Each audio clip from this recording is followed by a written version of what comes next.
The door to my luxurious beachfront home swung open, revealing two faces I hadn't laid eyes on in 12 long years. Eleanor, my daughter, and Gregory, her husband, stood on my doorstep with strained smiles plastered across their faces and eyes swimming with poorly concealed desperation. Their gazes darted quickly across the interior of my new residence, the Italian leather furniture, the 70-inch television mounted on the wall, the panoramic ocean view stretching behind me like a living canvas of freedom. "Mom!" Eleanor's voice trembled as she spoke. "We need to talk to you." For 12 endless years, these two people had erased me from their existence as if I had never been born.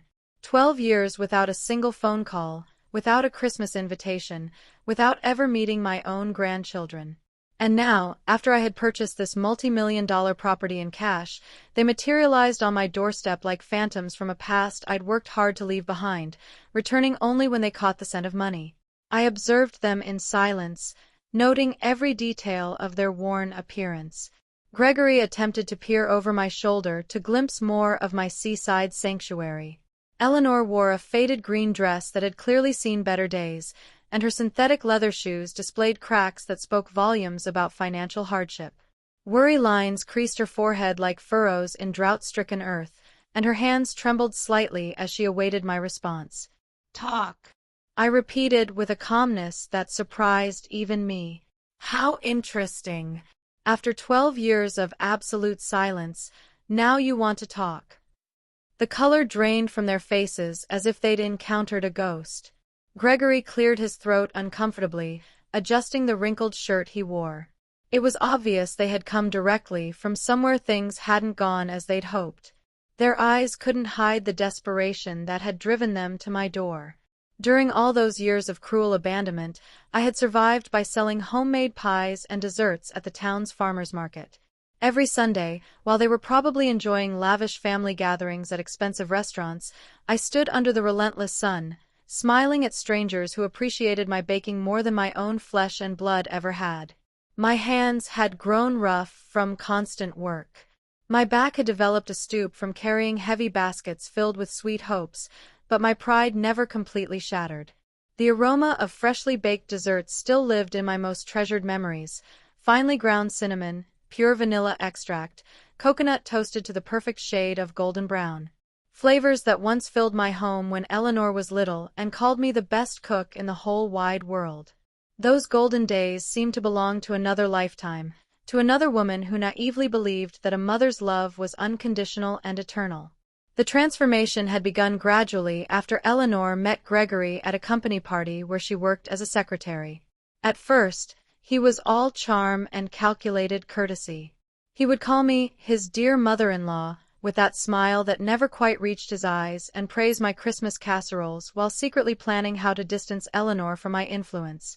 But little by little, I began to notice the subtle changes that seeped into our relationship like a slow-acting poison. When Eleanor mentioned visiting me on weekends, he always had a work emergency that required his immediate attention.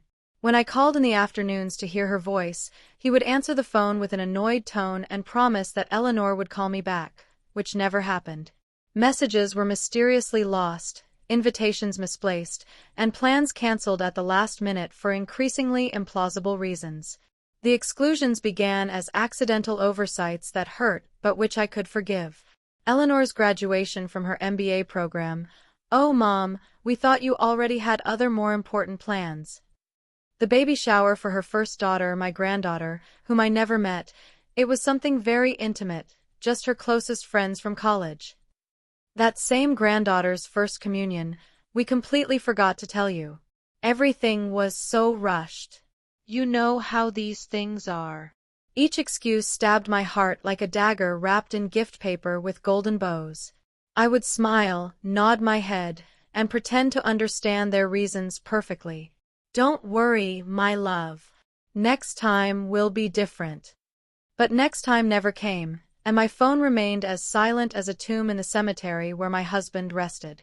The nights grew longer, the Sundays emptier. I cooked for one, talked to the photographs on the walls, and celebrated my birthdays with a single lonely candle stuck in a small cake I bought from Mr. Peterson's bakery. He always asked about Eleanor, and I always responded with the same lie. She's very busy with her new life. You know how it is.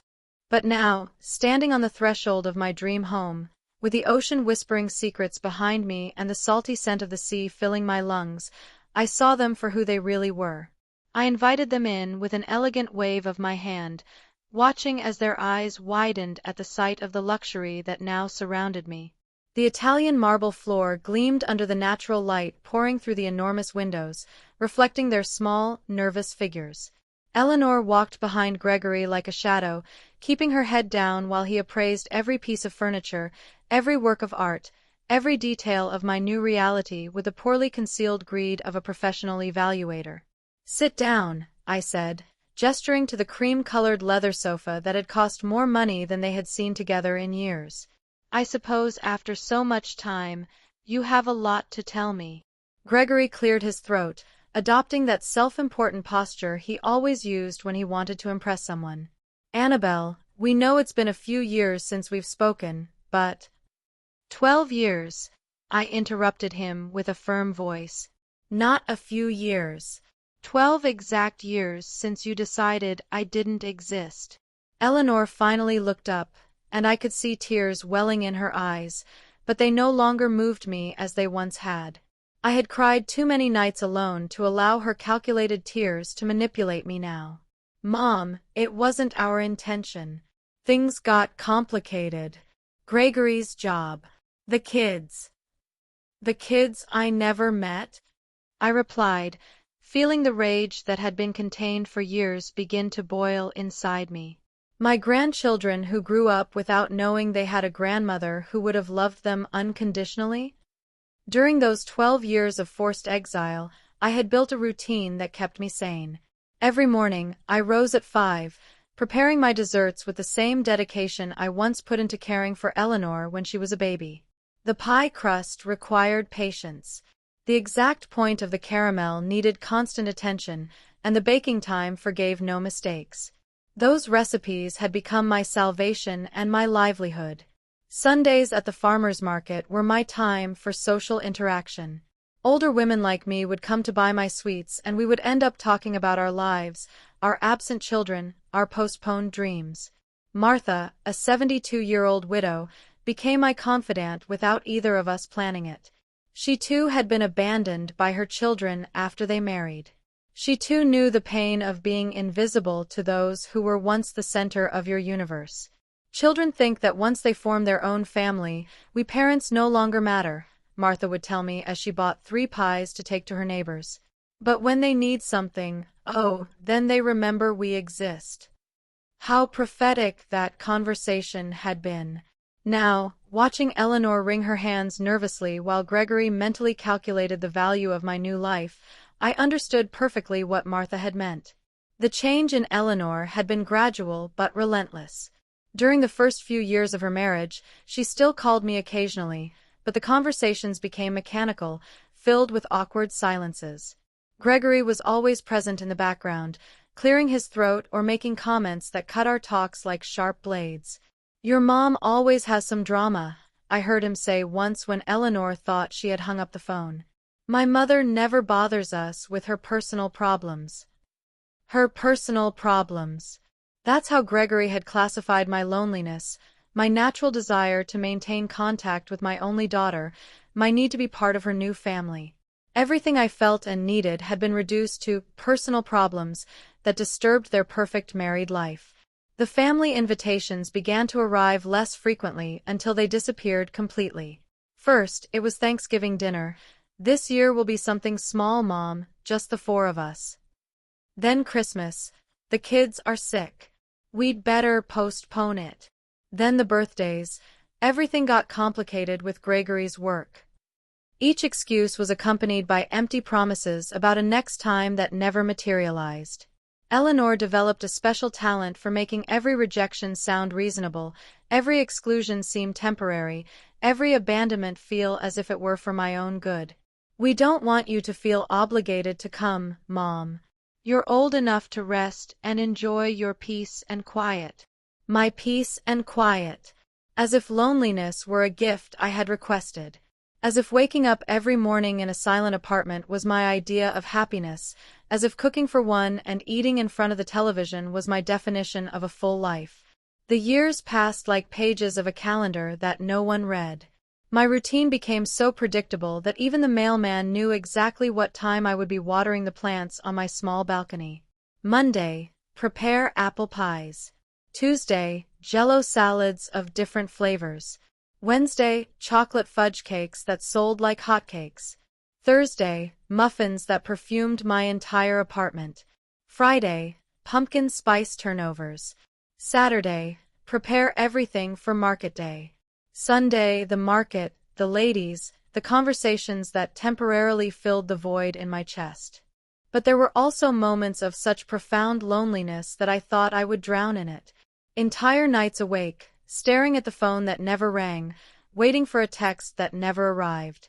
Christmases celebrated with television specials and a small artificial tree that I decorated by myself.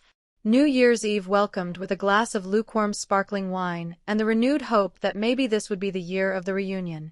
The sharpest pain came at unexpected moments, when I saw whole families at the park, when I heard other grandmothers talk about their grandchildren, when I passed by toy stores and wondered what mine would like. Eleanor had had 3 children whom I knew only from blurry photos on social media that I checked from fake accounts like a spy in my own family. Mom! Eleanor's voice brought me back to the present. We know we made mistakes. Mistakes. The word came out of my mouth like a bullet. Erasing your mother from your life for 12 years was a mistake? Denying your children the love of their grandmother was a mistake. Gregory shifted uncomfortably in his seat, finally understanding that this conversation was not going to unfold as he had planned. His eyes continued to scan my living room, calculating, evaluating, planning his next move like the expert manipulator he had always been. They weren't mistakes, I continued, feeling the truth pour from my throat like hot lava after years of being contained. They were conscious, calculated, cruel decisions. You chose to erase me from your lives as if I were an old piece of furniture that was no longer useful to you. Eleanor began to sob, but her tears no longer had the power to disarm me as they once had. I had cried alone for too many nights, wondering what I had done wrong, how I had failed as a mother, why my unconditional love had not been enough to keep my family together. Mom, please let us explain, Eleanor tried between sobs. Explain what? My voice rose without my being able to control it. Are you going to explain to me why I didn't know my granddaughter when she took her first steps? Why I wasn't there when my grandson lost his first tooth? Why I spent 12 Christmases cooking for no one while you built family memories without me? Gregory finally spoke using that condescending tone he had perfected over the years. Annabelle, we understand that you feel hurt, but families sometimes need space to grow. It was nothing personal against you. The laugh that escaped my throat sounded so bitter that even I was surprised. Nothing personal, Gregory? You turned my daughter into a stranger. You planted poison in her heart against me. You decided that I had no place in the life you were building. I remembered with painful clarity the day Eleanor communicated her final decision to me. It was a rainy Tuesday in October, exactly 12 years ago. She arrived at my apartment with an expression I had never seen on her face before, cold, distant, as if she were fulfilling an unpleasant obligation. Mom, Gregory and I have been talking, she began without even accepting the coffee I had prepared for her as always. We think it's better if you have less contact with us for a while. Less contact? I asked, feeling the world sway beneath my feet. What does that mean? It means you are no longer welcome in our house. It means we no longer want you to call constantly. It means we need space to be a family without external interference. External interference. That's what my own daughter had called me. As if I were a meddling neighbor, a stranger who interfered in matters that didn't concern her, not her mother, who had carried her for 9 months in her womb, who had spent sleepless nights when she had a fever, who had worked double shifts to pay for her college. Eleanor, I don't understand what I've done wrong, how I've failed you. My voice broke, but she remained impassive. It's not about what you've done wrong, Mom. It's about what's best for my marriage and my children. Gregory needs to know that I put our nuclear family first before anyone else. Anyone else? That's what I was to my daughter. Anyone else? But Eleanor, I'm your mother. I'm your children's grandmother. I'm not a stranger who threatens your marriage. Gregory says that mothers-in-law always cause problems in young marriages. He says it's better to establish clear boundaries from the beginning. Gregory says, Gregory thinks, Gregory needs. At some point, my daughter's voice had become an echo of his. Her thoughts had been replaced by his.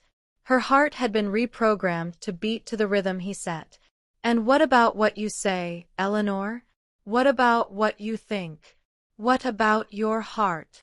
She remained silent for long minutes, and for a moment I thought the daughter I had raised with so much love would return to me. But when she spoke, her voice sounded hollow, rehearsed, as if she were reciting lines from a play. I think Gregory is right. I think it's for the best, for everyone, including you, Mom.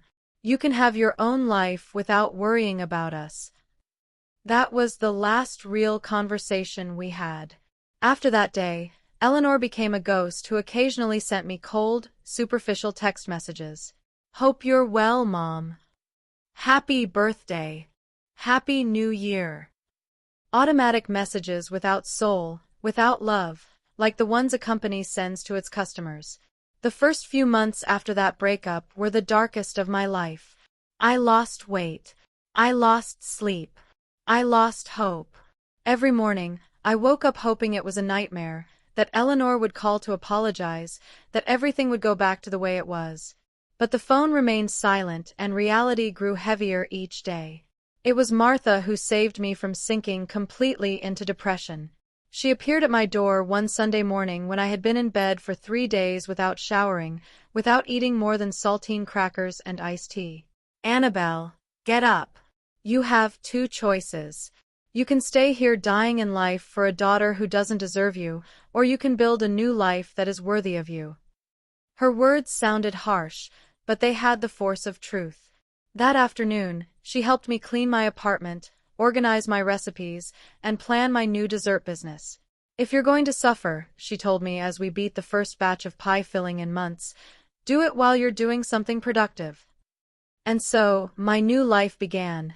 Slowly, painfully, but with determination. Every pie I sold was a step toward emotional independence. Every satisfied customer was a small personal victory. Every dollar I earned was proof that I had value, even if my own daughter didn't see it. Sundays at the market became my weekly therapy. The ladies who bought my desserts became my new chosen family. We shared stories of ungrateful children, of marriages that divided families, of the loneliness of being a mother in a society that discards you when you are no longer useful. My son tells me I'm too dramatic when I complain that he doesn't visit, a lady named Joanna told me while trying my mango jello. But it's not drama. It's real pain. It's the basic human need to feel loved and valued by those you brought into the world.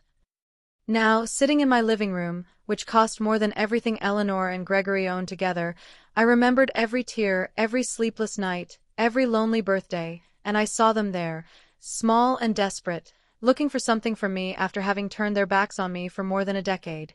So after 12 years of silence, I said with a controlled voice, what exactly brings you to my door? Gregory and Eleanor exchanged a meaningful look. Finally, he cleared his throat again. Annabelle, the truth is we're going through a very difficult time. A very difficult time, I repeated his words slowly, savoring the irony as if it were bitter honey. What an extraordinary coincidence that you come looking for me just when you have problems, after 12 years of considering my existence irrelevant to your perfect lives. Gregory shifted uncomfortably on the sofa, clearly preparing the speech he had rehearsed during the drive to my house. His eyes avoided mine as he formulated the words he thought would soften my heart. The construction company went bankrupt 6 months ago, he finally confessed. We lost all our savings. The house is in foreclosure. Eleanor had to quit her job to take care of the kids because we can't afford daycare. We're living with my parents, but they have financial problems too. Eleanor nodded desperately, as if confirming their misfortune would automatically generate my compassion. Mom, the kids ask why they don't have their own room, why Dad is always angry, why Mom cries at night. We don't know what to do. Ah, I said, leaning back in my Italian leather armchair. So now I'm useful. Now I exist. Now I'm part of the family. How convenient.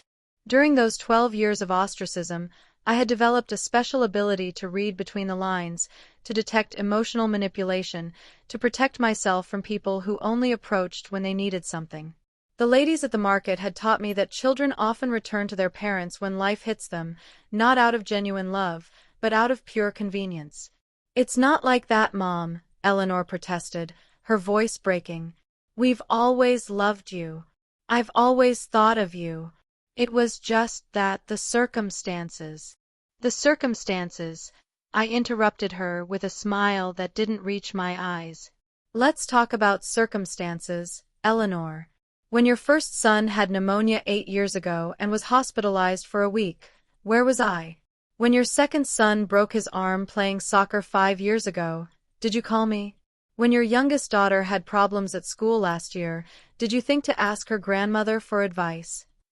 Each question was an arrow aimed at the center of her guilt. Eleanor paled with each one because she knew the answer was the same. She hadn't thought of me at any difficult moment in their lives. Only now, when they needed money, when their world was crumbling financially, had they remembered they had a mother. We knew you had financial problems, Gregory muttered, trying to justify the unjustifiable. We didn't want to be a burden to you when you could barely support yourself selling desserts. The audacity of his comment left me speechless for a moment. Not only had they justified my exclusion because of my poverty, but now they had the nerve to admit it openly, as if it were a valid reason to abandon a loved one. I see, I said with a calmness that surprised me. So, I wasn't good enough for you when I was poor, but now that you know about my new financial situation, I'm suddenly valuable enough to receive a visit. The truth about my economic transformation was something they couldn't imagine. 3 months ago, while preparing pies for the Sunday sale, I received a call that changed my destiny forever. It was a lawyer from the city informing me of the death of my Aunt Joan, my late father's sister, who had lived in the United States for 50 years without our family knowing much about her. Aunt Joan had been the black sheep of the family, the one who left young in search of the American dream and never returned. For decades, we only received occasional Christmas postcards, but we never really knew how she had fared in life. It turned out she had done extraordinarily well. The inheritance included a house in Los Angeles that sold for $1.5 million, bank accounts with another $500,000, and several investments totaling another $2 million. Overnight, I went from counting pennies to buy ingredients for my desserts to having more money than I had ever dreamed of possessing. But the most important thing about that inheritance wasn't the money. It was the letter Aunt Joan had left specifically for me. In that letter, she told me how she had followed my life through social media, how she had seen my loneliness, my family's abandonment, my daily struggle to survive. She explained that she had decided to leave me everything because she recognized in me the same strong woman she had been, someone who had been underestimated and abandoned by her family, but who had never given up. Annabelle, the letter said in the shaky handwriting of a 92-year-old woman, I have seen how your daughter has treated you. I have seen your dignity in loneliness. This money is for you to live your final years as the queen you always were, not as the beggar they wanted you to be. With that inheritance, I bought this house by the sea. A place where I could wake up every morning listening to the waves and breathing fresh air, free from painful memories and toxic people. For the first time in 12 years, I slept in complete peace. Mom, Eleanor tried to approach me, but I raised my hand to stop her. I know we made terrible mistakes. I know we hurt you in unforgivable ways, but we're family. Blood. Blood, I interrupted with a bitter laugh. Eleanor, Blood means nothing without respect, without love, without consideration. You turned our family connection into a wet piece of paper that you threw in the trash when it no longer suited you. Gregory leaned forward, adopting a posture of calculated vulnerability that he had probably practiced in front of the mirror. Annabelle, we understand your pain. We understand your anger, but the children are innocent in all of this. They don't deserve to suffer for our mistakes. There it was, the card he had saved for last. The children, my unknown grandchildren, the most powerful emotional manipulation they had in their arsenal. They knew that mentioning the little ones could soften my heart, hardened by years of neglect. The children? I asked, feeling a mixture of pain and rage stir in my chest. The same children who grew up without knowing they had a grandmother who would have loved them unconditionally? The same children who were denied the love, wisdom, and care of their grandmother for all these years. Eleanor began to sob again, but this time her tears seemed genuine, heavy with the weight of real guilt. Mom, we didn't think about the long-term consequences. Gregory said it was better for the marriage, that mothers-in-law always caused problems. Gregory said, I repeated, looking directly at the man who had orchestrated the destruction of my relationship with my daughter. Gregory thought. Gregory decided. And where was your own voice, Eleanor? Where was your own heart? My voice got lost somewhere between the promises of a perfect marriage and the fear of contradicting my husband, Eleanor admitted with an honesty that momentarily disarmed me. But Mom, now I realize everything we lost. The kids ask why they don't have a grandmother because their friends talk about their grandmothers and they don't know any. Her words were daggers straight to the heart. But I had learned not to let pain cloud my judgment. For 12 years, I had fantasized about this moment, Eleanor's return, the acknowledgement of her mistake, the chance to meet my grandchildren. But now that it was happening, I realized it was coming too late and for the wrong reasons. Do you know how many of my grandchildren's birthdays I missed while you were building your perfect family without external interference? I asked, my voice hardening with each word. Do you know how many nights I stayed awake imagining what their voices, their laughs, their personalities would be like? Do you know how many toys I bought and stored in a box, waiting for a day that never came? Gregory shifted nervously, clearly uncomfortable with the direction the conversation was taking. His plan of emotional softening wasn't working as he had hoped, and I could see him mentally calculating his next manipulative move. Annabelle, we understand you're hurt, he intervened with that condescending voice he had perfected over the years. But now we can change all that. The children can meet you. They can spend time with you. We can be a family again. A family, I repeated, savoring the irony of his words. You mean the kind of family where the grandmother is welcome only when she has money to solve the problems of irresponsible adults? The house filled with a tense silence. Through the large windows, I could see the ocean waves breaking against the rocks, a constant reminder of my new freedom and my hard-won independence. This place represented everything I had achieved without them, everything I had built from the ashes of my abandonment. During these 3 months living by the sea, I had developed a completely new routine. I woke up each morning to the sound of seagulls, not to the silent cry of loneliness. I prepared my coffee in a kitchen equipped with the best appliances, not in the small space where I used to count every penny for basic ingredients. I walked along the beach at sunset, feeling the sand between my toes and the salty wind in my hair, free from the emotional heaviness I had carried for years. I had also started helping other older women who, like me, had been abandoned by their families. Martha had moved into an apartment near my house, and together we had created a small support group for ladies in similar situations. On Wednesday afternoons, we would gather in my living room to share stories, emotional survival strategies, and of course, my homemade desserts. Freedom, Martha had told me during one of those meetings, is realizing that you don't need the approval of those who hurt you to be happy. Her words had resonated in my heart like a bell of truth. For the first time in decades, I was living for myself. Not waiting for calls that never came, not cooking for children who didn't visit, not dreaming of family reunions that existed only in my imagination. Mom! Eleanor approached the edge of my armchair, her eyes red from crying. I know I don't deserve your forgiveness. I know I don't deserve a second chance. But I swear on my children that if you help us now, things will be different. I will be different. Different how? I asked, keeping my voice cold and controlled. Different until you solve your financial problems and don't need me anymore? Different until Gregory decides again that I'm an interference in his perfect marriage. Gregory stood up abruptly, finally showing his true nature when he realized his manipulation strategy wasn't working. Look, Annabelle, I understand you have resentments, but the reality is that we all make mistakes in families. The important thing is to move on, not to get stuck in the past. His comment was like a slap in the face. After 12 years of deliberate abandonment, he had the audacity to minimize my pain as getting stuck in the past, as if my suffering were a whimsical choice rather than a direct consequence of their cruel actions. Move on.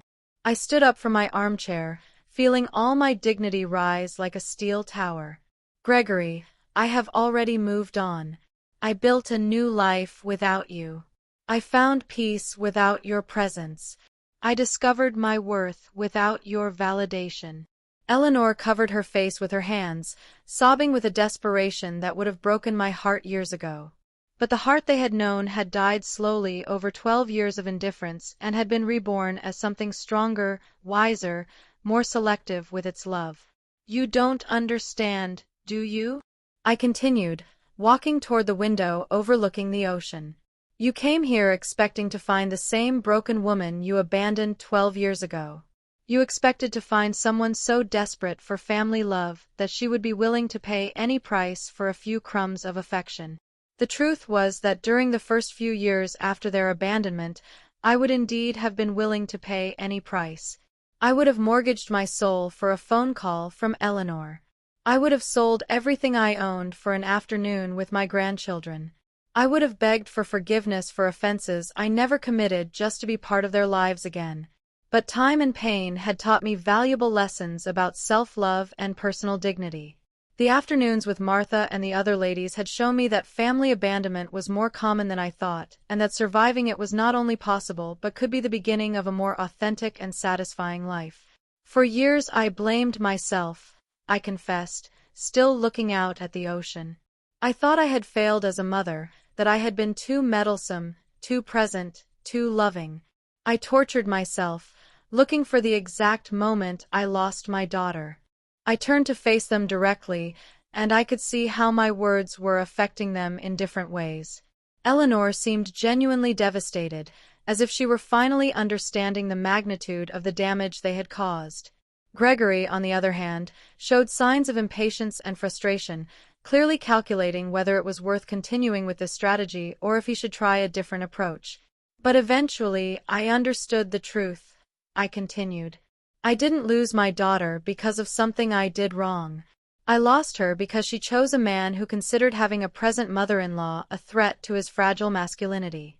I lost her because she valued her husband's approval more than her mother's love. Eleanor stood up, swaying as if my words were physical blows.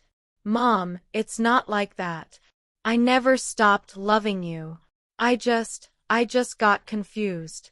Gregory made me believe it was for the best for everyone. Gregory manipulated you, I corrected her. But you allowed him to do it. You chose to believe his lies because they were more comfortable than defending your mother. You preferred the artificial peace of a controlling marriage over the discomfort of setting healthy boundaries with your husband. The silence that followed my words was deafening. I could hear the ticking of the wall clock, the distant sound of the waves, Eleanor's agitated breathing. Gregory had adopted that rigid posture he used when he felt cornered, preparing to counterattack or to retreat strategically. So, what do you want from us?